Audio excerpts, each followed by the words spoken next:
रायगढ़ जिले के खोपोली शहर में लगातार हो रही बारिश के बावजूद महाविकास आघाड़ी के कार्यकर्ताओं ने धरना आंदोलन आयोजित किया।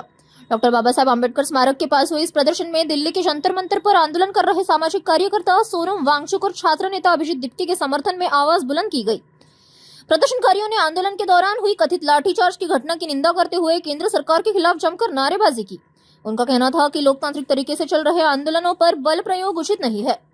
भारी बारिश के बावजूद बड़ी संख्या में महाविकास आघाड़ी के पदाधिकारी, कार्यकर्ता और स्थानीय नागरिक धरने में शामिल हुए तथा आंदोलनकारियों के प्रति अपना समर्थन व्यक्त किया। आज विद्यार्थी त्यांच्यासाठी म्हणजे वोटिंग आपण त्यांना करतो, मतदान आपला हक्क आहे। मग ह्या मला एकच सांगा नागरिकांना, आता आपली चूक आहे ही की जेव्हा मतदान आपण करतो तेव्हा आपण विसरलो असतो, पैशांनी भुललो असतो। पण आता आपल्याला खरं समजलंय की प्रशासन आपल्या कुठल्या लक्ष्य म्हणजे काय समजतो, आपल्या विद्यार्थ्यांना कशा पद्धतीने हँडल करतोय। जर आपला प्रत्येक मुलगा मतदान करत असेल तर या गोष्टीकडे प्रशासनाने दाद घेतली पाहिजे। ज्यावेळी इलेक्शन येईल तेव्हा हा आपण उत्तर त्यांना दिलं जाईल। आज आपल्याला लाठीचार्ज करताय, आपण सहन करू, आपण एक मावळे आहोत, आपण सहन करण्याची शक्ती आहे। पण ज्या दिवशी इलेक्शन येईल त्या दिवशी आपण त्यांना दाखवू की आमचे विद्यार्थी का आम्ही काय आहोत।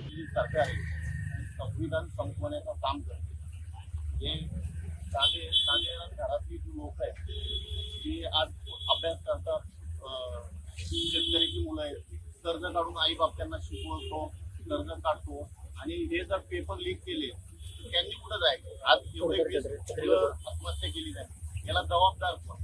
ही जी सरकार आहे ही लोकशाही संपवायला घेतलेली आणि हुकुमशाही आता चालू झालेली।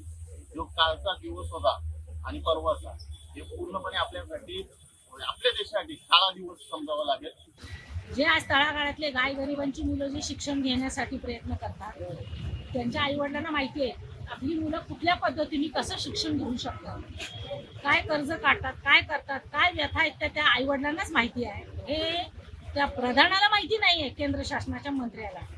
त्यांनी हे जे काय चालू केलेलं आहे शिक्षणाच्या बाबतीत, धर्मेंद्र प्रधान केंद्रीय मंत्री यांनी ताबडतोब राजीनामा दिला पाहिजे।